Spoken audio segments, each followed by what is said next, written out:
제가 지금 막 의정부에서 재판을 보고 방청하고 달려오는 길이라 방송이 늦었습니다.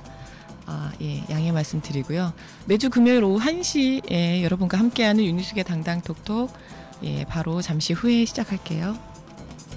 네, 오늘 지금 동두천에서는 막 지난 주한미군 성폭행 사건 관련된 재판을 진행하고 왔는데요.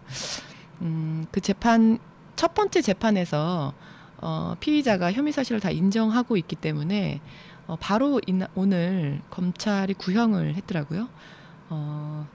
구형을 얼마나 했을까요? 네, 제가 주한미군 관련된 주한미군 범죄와 관련된 재판을 처음 방청해봤는데요. 한국이 재판권을 행사한 경우가 별로 없었기 때문에 처음으로 한국 법정에서 하는 주한미군 그 범죄 재판을 방청했는데 어쨌든 제 기억에도 그런 구형은 처음이었던 것 같은데요. 15년형을 구형을 했어요. 이거에 대한 선고는 11월 1일에 하기로 했는데요. 선고를 물론 받아봐야 알겠지만 예, 요거에 관련해서 국민들이 여러 가지 의견이 있을 것 같습니다. 네. 앞서 말씀드렸던 것처럼 오늘 아침 10시 40분에 의정부 지방법원에서 주한미군 동두천 성폭행 사건 관련한 재판이 있었습니다. 그래서 그 1시간 전에 9시 30분에 저희가 기자회견도 했었는데요. 동두천 성폭행 미군 강력 처벌, 오바마 사과, 소파 개정 촉구 기자회견을 진행을 했는데요. 어저께는 저희 한국청년연대에서 기자회견을 했었어요.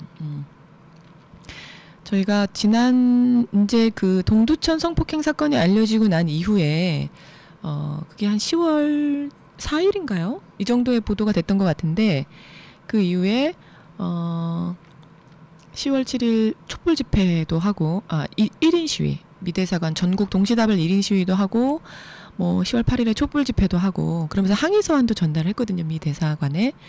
그리고 지난주에는 10월 15일에 저희가 미 대사관 피켓 점령 퍼포먼스를 했었어요. 그날 아큐파이 투게더, 국제적으로 다 같이 이제 점령 시위를 했던 날이잖아요. 그래서 미국 월가에서 시작한 점령 시위가 세계적으로 확산이 됐었고, 뭐 1000개가 넘는 도시에서 진행이 된다고 했는데, 아큐파이 서울 차원에서 저희도 우리 한국 사회의 그 경제 위기처럼 심각한 우리 사회 문제 중에 하나가 이런 이제 미군 범죄, 그리고 이런 미군 범죄 이제 속수무책으로 당하고 있는 우리 국민들.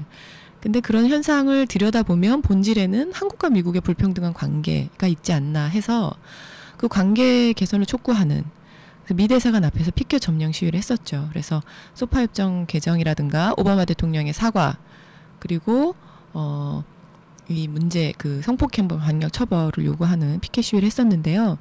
어저께 오늘 그 첫 번째 공판을 한다는 소식을 듣고, 이에 대해서 좀 강력한 우리 한국 청년들은 이번 성폭행 사건을 어떻게 보고 있는지 전해야 될 것 같아서요. 미군 측과, 그리고 재판을 진행하게 된 한국 당국이, 한국의 사법부가 우리 국민들이 어떻게 바라고 있는지를 알아야 할 것 같아서 어저께 기자회견 했었어요. 예, 그래서 제가 뭐 미군 범죄 관련해서는 사실 하고 싶은 말이 좀 많고 개인적인 사연도 좀 있는 건데, 지난 2002년에 이제 효순이 미선이 사건 때 같은 경우는 재판권을 저희가 얻지를 못했죠. 미군 측이 뭐 공무 중에 일어난 일이기 때문에 본인들이 재판하겠다 해서 미군 내에 있는 미군 법정에서 미국 판사와 미국의 배심원들과 미국의 검사가 진행하는 재판을 했었던 거죠. 그래서 결국 그 재판 결과가 무죄 판결이 났었던 거잖아요. 효순이 미선이 두 여중생이 대낮에 장갑차에 수차례 깔려서 죽음을 당했는데, 그때 당시에 그래서 탱크라도 구속해라는 말이 나왔었잖아요. 죽인 사람이 아무도 없다. 죽은 사람은 있는데. 미군 관련된 범죄는 늘 그래왔다. 그래서 미군 문제와 관련해서는 국민들이 일정 정도 좀 막 포기한 게 있었던 것 같아요. 쟤네들은 원래 그런 애들. 미군 범죄는 해결할 수 없는 문제. 예. 그런데 이번 사건은 밀폐된 공간에서 CCTV가 있었기 때문에 확실하게 범인을 찾아낼 수 있었다고 하더라고요. 그리고 이게 언론에 보도되면서 국민들의 여론을 타기 시작하니까 경찰에서도 이걸 더 덮을 수는 없고 수사를 진행했던 거죠. 소환해서.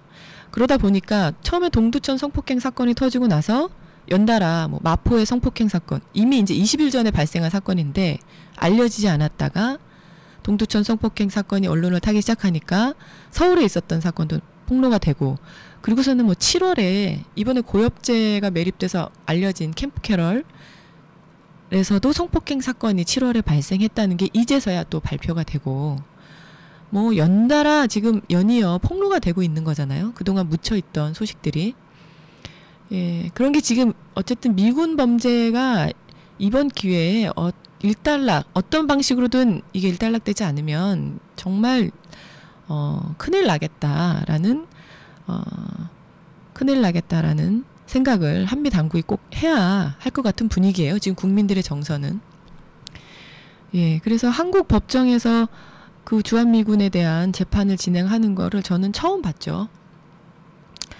효수님 이선희 때는 그 재판 신청을 했는데 불허시키고 당일날 저희가 아침에 새벽같이 동두천에 재판을 방청하러 갔는데 한국 경찰들이 저희들을 막고 방청을 하겠다는 한국 국민들에게 폭력을 가해서 저도 그때 머리가 찢어져서, 머리가 이만큼 머리카락이 나지 않아요. 네, 머리가 찢어져서 피를 흘렸던, 병원 가서 꼬매고요. 그랬던 기억이 나는데, 그때 제가 한국 경찰들, 예, 이거는 뭐 딴 얘기지만 군홧발에 맞다가 바닥에서 이렇게 맞다가 죽을 수도 있겠구나 이런 생각이 들었었어요. 그래서 아무튼 그리고 나서 이게 일파만파 커지기 시작하니까, 아니 그 여중생을 죽인 그 장갑차 운전병들에 대한 재판을 보겠다는 한국 국민들한테 경찰들이 저렇게까지 할 필요 있냐, 한국 경찰이. 이게 이제 국민들의 분노를 샀던 거고, 그 이후에 촛불이 일어났었죠. 그래서 저는 그때의 미군들의 무죄 판결, 그리고 당시 그 국민적 여론, 처음으로 미 대사관 앞을, 광화문 미 대사관 앞을 촛불로 정말 자발적인 시민들의 힘으로 촛불의 바다로 만들었던 그러한 때, 그래서 노무현 대통령도 당선됐잖아요. 당시에 반미면 어떠냐 이런 얘기 대통령 후보가 당당하게 했었던 시대니까. 그랬던 때 소파 개정을 해내지 못한 게 정말 두고두고 한인 거예요. 그때 당시 소파 개정을 했더라면 그 이후에 일어나는 미군 범죄의 상당수는 줄어들지 않았을까. 그러니까 미군들은 죄를 짓고도 나 미군이다, 어떡할래, 경찰서에 와서도, 피해자 앞에서도 해볼 테면 해봐라, 이런 태도인 거죠. 죄 짓고 군부대 안으로 들어가면 그만인 것이 바로 지금까지 한국 사회에서 주한미군의 지휘와 역할이었죠. 예. 소파협정이 한미주둔군 지휘협정이잖아요. 아주 불평등하고 굴욕적인 한미관계를 집약해서 보여주는 결정체가 지금 현재 한미 소파인데, 이 한미 소파를 이번 사건 하나 가지고 개정할 필요가 있겠냐라고 얘기하는 게 지금 한국 관료잖아요. 누가 그랬죠? 지난번 국정감사 때인가요? 제가 아주 분통이 터졌는데, 이게 한국 관료인지 미국 관료인지 미군의 대변인인지 알 수 없는 행동을 하고 있죠. 근데 이런 게 국민들의 분노를 더 자극하는 거죠. 예. 예. 그래서 오늘 그 재판정에서는 그 주한미군의 피의자의 얼굴을 직접 보고, 90년생이더라고요. 지금 서울구치소에 수감 중이죠.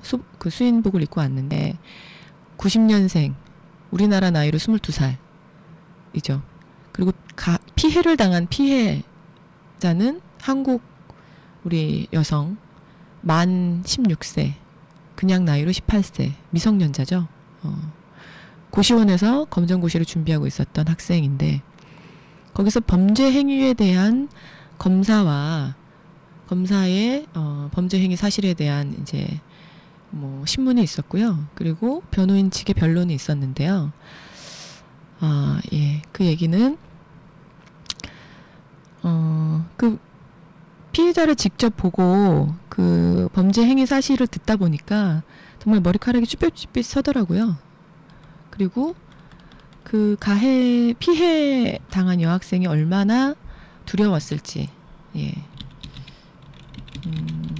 그게 새삼스럽게 좀 다시 느껴졌고, 그래서 그 미군을 그냥 보는 게 정말 참기 힘들더라고요. 그래서 근데 그 재판 검사가 이제 범죄 행위에 대한 진술을 하는 데 있어서 이제 뭐 사실 굉장히 구체적으로 그 진술을 하거든요. 술을 뭐 만취해서 그 고시원에 들어갔고, 그리고 거기서 그 피해 여학생을 만나서 방으로 데리고 들어가서 강제로 성폭행을 했던 과정, 어떻게 때렸고, 어떤 흉기로 위협했고, 어디에서 어떻게 했는지를 대략 서술을 했는데, 뭐 자세한 내용은 피해자에 대한 프라이버시 문제도 있고 이래서 뭐 자료로 제출하겠다고 하더라고요. 근데 그 대략의 범죄 행위를 말하는 것만으로도 법정안이 정말 숨죽인 것처럼, 그리고 이렇게 막 분노가 느껴지는 거예요. 예, 그런 상황이었었고, 그리고 이제 뭐 변호인은 한국 사람이었어요. 변호사가. 그리고 통역관이 한 명, 한국인 통역관이 한 명 있었고, 미군 군인이 한 명 더 따라왔더라고요. 근데 한국인 변호사인 게 굉장히 이질감이 느껴지더라고요. 그리고 어쨌든 법정의 분위기는 뭐 미군이 어쨌든 피의자로 법정에 들어와 있을 때 본인도 위축되어 있었겠지만, 제가 느낄 때, 제가 법정을 여러 번 가봤는데 오늘의 법정의 분위기는 뭐 이렇게 그렇게 미군에게 위협적이지 않은, 네. 보통 검사들은 굉장히 피의자들한테 이렇게 냉혹하게 얘기하거든요. 근데 이 검사는 뭐 또 그렇게 얘기는 안 하더라고요. 그리고 변호인도 술이 많이 취해 있어서 정상적인 판단과 행동을 하기 어려운 상황이다, 이런 이제 변론을 하고, 판사도 이제 조곤조곤 설명을 잘 해주고, 굉장히 부드러운 분위기였어요. 내용은 굉장히 하드코어였는데, 근데 변호사들이 그런 식의 변론을 하는 거 있잖아요. 집안 환경에 대한 뭐 부모님이 편찮으시다던가, 장남이라던가, 당시에 술을 마시고 있어서 제대로 된 상태가 아니었다라던가, 이런 변론은 일반적으로 많이 하는 변론이에요. 이런 성폭행 관련된 사건이나 다른 폭행 사건 등등에서 뭐 사실은 말도 안 되는 내용이죠. 정상 참작이 허용돼서는 안 되는 내용이죠.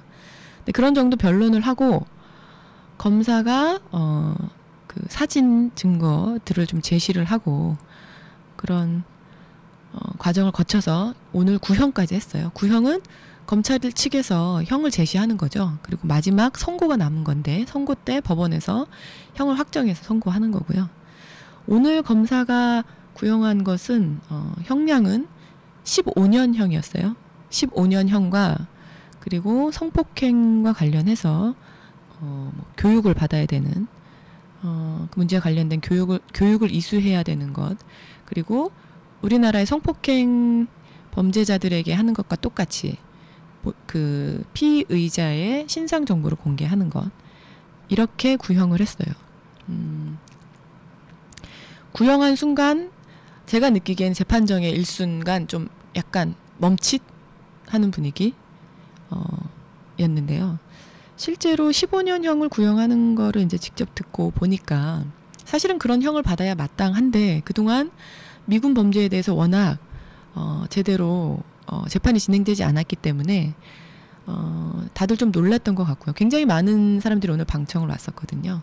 근데 또 한편에서는 저희는 어저께 이제 저희 청년연대 기자회견 하면서 그런 이야기를 했는데요. 이번에 굉장히 많은 양형을 구형하거나 선고할 수 있다고 예상한다. 그렇지만 이것이, 그 선고가, 그 많은 양형을 선고하는 것이 사실 어떻게 보면 우리 한국 국민들이 지금 분노해 있기 때문에 이 국민들을 달래는 수준의 으로 그것을 이용하려 하는 건 아닐지 우린 지켜보겠다. 만일 진심으로 이 처벌을 주고, 그리고 이 문제를 해결하고자 한다면, 다시 재발되지 않도록 하고자 한다면, 실제로 소파 협정이 반드시 개정되지 않으면 많은 양의 구형, 실형, 그리고 선고는 사실은 뭐 그건 현상에 불과할 뿐이다, 미봉책이다, 이런 게 저희 입장이었어요. 구형이기 때문에 15년이면 좀 센 거 아닌가, 의외네, 이런 이제 채팅창 글이 오는데요. 그렇죠. 우리가 일반적으로 그동안의 미군 범죄를 생각해보면 센 거라고 생각하지만 지금 그 만 16세의 그 여학생은 외부와의 접촉을 끊고 그 범죄 행위 사실에 대해서 알게 되시면 다 그렇게 이해하실 거예요. 외부와의 접촉을 끊고 치료를 하고 있는 중인데요. 검찰에서 뭐 합의를 했냐고 물어보더라고요. 그 미군한테 피해자랑.